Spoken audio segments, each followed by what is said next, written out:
This tool is not compatible with mobile devices like iOS and Android phones or tablets. Before we proceed, remember to enable content or macros within the workbook. Macros are essential for the tool to function correctly. Just click Enable Macros or Enable Content. Now that you've opened the tool, you'll be directed to the Info worksheet. Select your career stage, either Proficient or Highly Proficient. This will update the table below with a corresponding list of objectives and scoring weights. Should you encounter any error at this point, you may click on the Fix button below the table, and the tool will attempt to fix itself. After selecting your career stage, you may click on the Proceed button. On the next page, you will be shown the privacy notice. Click the Agree button if you agree. And on the next page, you will need to input your demographic profile, such as your school information, your personal information, and your teaching experience. Let's begin with your school information. Note that most of these fields have drop-down options, like region. We highly advise that you select from the given drop-down options instead of manually typing your input. Next, input your division, the district or municipality, the school ID, the school name, the school type, the school size, and the curricular classification. Let's say grade 7 to grade 12. On the next section will be your personal information. You will need your name, your employee ID, your position, employment status, age, and sex. On the next section will be your teaching experience, your highest degree obtained, the level taught, and your debit email address.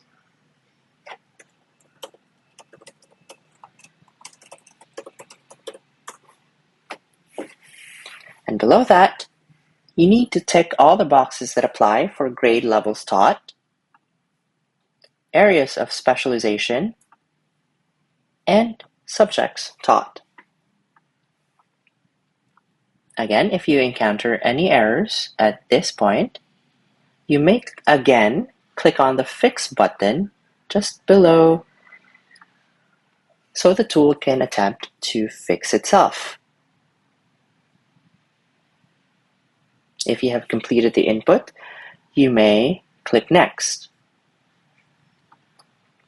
Note that after this, you will not be able to edit your name or your employee ID. So confirm that you have the correct input. Click Yes to confirm. This will ask for your ratee's password, so you must nominate a password for yourself. Let's say this. Then click Go.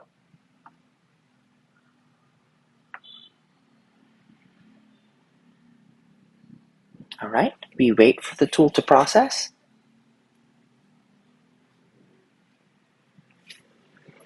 All right, if you are shown the status sheet, then the tool is ready for the next step. On the status sheet, you will see your school's information and the ratee's information, as well as the status of completion. If you need to edit your profile, simply click Edit Profile and input the ratee's password. You will then be redirected to the demographic profile page. If you would like to proceed to the next part, you may do so by opening the Encoding Part 1. For this part, the rater must input his or her information, such as the name, the position, ID number, depot email, and the date of review.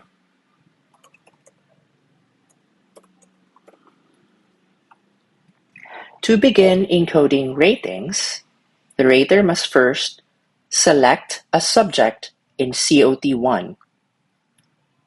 So this corresponds to the subject that was observed during the class observation.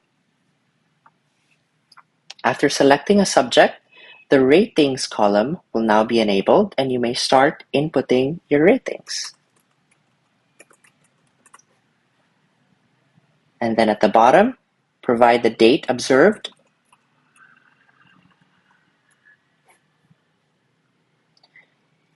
and then input the subject for COT2. If for whatever reason there was no classroom observation or there was no second classroom observation, you may select no classroom observation and the tool will automatically give a score of 1.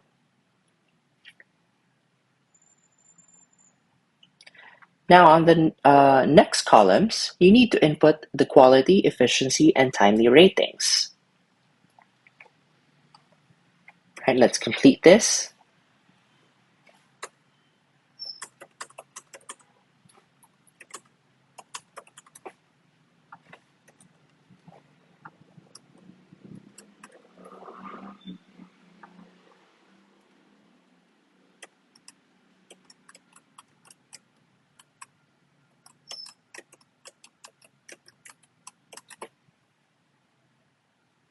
All right.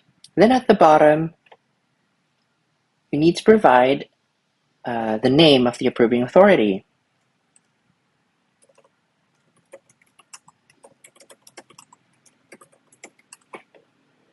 The position, ID number, and the email address.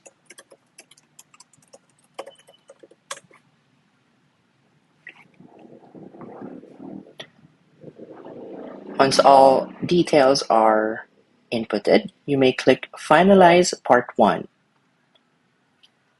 This will ask for the rater's password. So this is another set of password nominated by the rater. So the ratee or anyone else can't accidentally or intentionally change the values. So click Go, and then you will see at the status sheet that Part 1 and Part 3 are now checked. This means that they are finalized. If you look to the encoding Part 1 page, the background has now turned red, indicating that it is locked. Now the rater may unlock or unfinalize this if should any need arises by clicking the Unfinalize Part 1 button. Otherwise, the ratee may proceed to encoding Part 2. On this page, the ratee need only click or tick on the boxes. So these indicators or these boxes correspond to the indicators that the ratee thinks he or she has demonstrated during the rating cycle. All right. Then click Finalize Part 2. This will ask for the ratee's password. And again, when it's finalized and locked, it will show here as a check in the status sheet. Now we only have Part 4 remaining.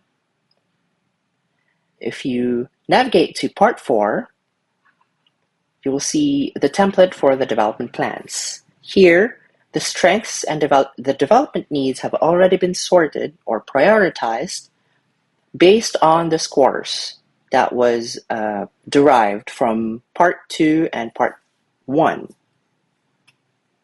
Now, the ratee must complete the action plan, these 4 columns, to complete this form. So only the first three development needs are required. The rest are optional. So we'll put in any information here just to save time.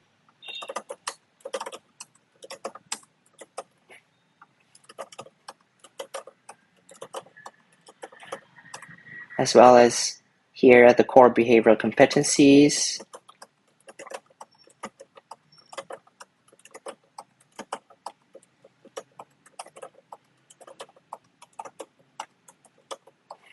All right. Now that's done, click Finalize Part 4, and then input the ratee's password. Oops.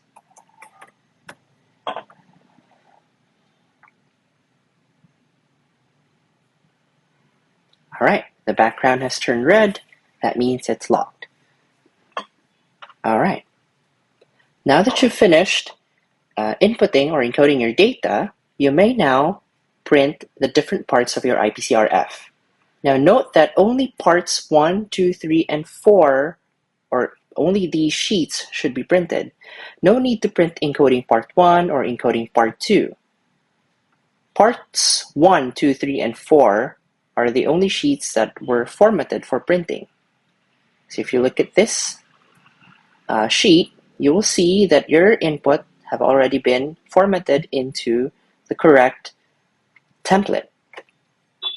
So when you print it,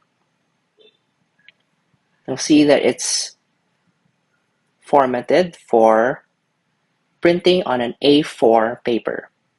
You may also change the paper size if you wish. You may also adjust the row heights if you want, and you may even adjust the page breaks.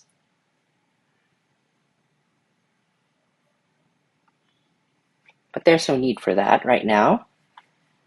Let's look at part 2. Part 3 and part 4. If you look at the print preview, it looks like that. So everything seems to be in order. And lastly, you must check the status. All parts must be or must have the check symbol. Only then can the submission and consolidation system accept your file. If you wish to hide your forms, you may do so by clicking Show or Hide All Forms. Select your user type, and then input your password. So either the ratee or the rater can show or hide the forms. Now that I've hidden all the forms, only the status sheet is visible. If you want to show them, just click the button again, select the user type, let's say rater, and then input the password. And the parts are now shown again. Just a few tips and tricks for using the tool. So if at any point you encounter any error, any suspicious error, like a macro error, for example, you may go to the status sheet, scroll down just a little bit, and then again, you will see the Fix button. Just click that, and the tool will attempt to fix any error. For printing, say for part 1, I mentioned that you may adjust the row heights. Sometimes when dragging the row headers, you might drag it in a way that shows some of the hidden rows like this. These rows are supposed to be hidden, they're blank. But now that I've dragged the row, it seems to be showing these extra rows, right? So to fix that, you may try to, I know you cannot hide it from here manually. So to fix that, find the button that says Reset Rows. It's at the top, around, at the side of the name of the rater. There's a button that says Reset Rows. Just click that, and those extra rows should now be hidden again. Right. In part 4 as well, if you need to hide these extra rows, you can. But first, you need to unfinalize or unlock this part. So you can click Unfinalize Part 4, input your ratee's password, click Go. Now it's unfinalized. To hide these rows, you need to select these empty cells here, and then you can right-click on the row header and select Hide. Right. So now you only see the top 3 strengths and development needs. You can do so also for the core behavioral competencies. Just highlight the empty cells, then right-click on the row header and click Hide. Now, if you want to show those rows again, in case you made a mistake, you can click the Reset Rows button at the top. And they're shown again.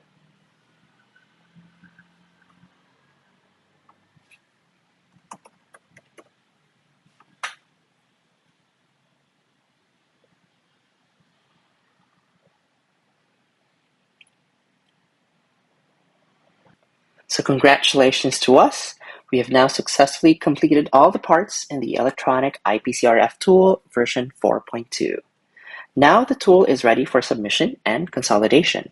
But before submitting, double check that all sheets, including part 1, 2, 3, and 4, are finalized. You can see it here. And now we've verified that all parts are checked.